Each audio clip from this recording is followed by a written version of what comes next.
Oui, c'est clair, mais j'ai quand même une question. Je voudrais savoir pourquoi vous avez décidé d'imposer un forfait de 72 € et pourquoi ne pas appliquer un forfait au quotient sur la totalité du montant.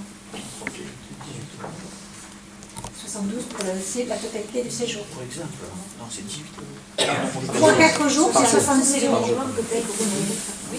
C'est ce qui a été décidé. Il y a toujours eu une participation forfaitaire et après une participation en fonction des ressources. Donc là, excusez-moi, je n'ai pas bien saisi la question. Pourquoi 72 €? Pourquoi on a fixé ce... La question est pourquoi donc imposer un forfait égal à tous, puis ensuite un calcul au quotient. Pourquoi ne pas calculer sans ce forfait, c'est-à-dire calculer un... Voilà.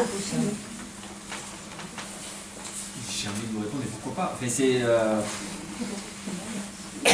Il y a une participation.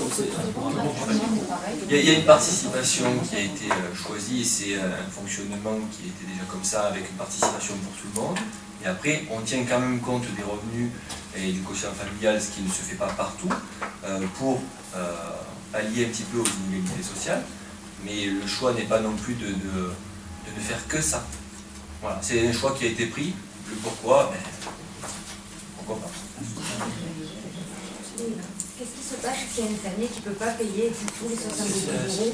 Alors, deux solutions. Les familles qui ne peuvent pas payer. Il y a le CCAS de la commune, mais il y a aussi une autre donnée dont il faut tenir compte, c'est que dans toutes les écoles, il y a ce qu'on appelle une coopérative scolaire. La coopérative scolaire, elle, est là aussi pour ça, c'est-à-dire qu'un enseignant ne peut pas laisser un enfant à l'école ou chez lui juste parce que la famille ne peut pas payer. D'accord? S'il y a des critères de conviction, qu'elles soient religieuses, idéologiques ou autres, que la famille ne veut pas envoyer son enfant en classe transplantée, ça, l'enseignant ne peut rien y faire. Par contre, si ce n'est qu'un problème financier, la coopérative doit y pallier. Donc ça fait deux possibilités pour les familles qui seraient vraiment dans le besoin dans ce cas-là. La difficulté, c'est que les familles disent rarement que c'est un problème financier. Oui. Parce qu'elles peuvent, souvent, elles ont donc d'autres raisons pour ne pas envoyer les enfants. Oui, mais là nous parlons de cas que nous ne connaissons pas. Ces problèmes, ces familles-là, les enseignants les connaissent et les vivent au quotidien, donc elles savent de suite s'il y a un vrai problème financier derrière.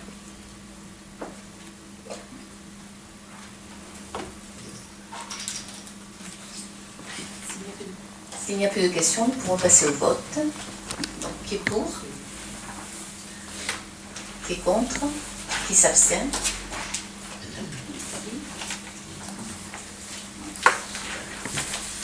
Urbanisme, cession des parcelles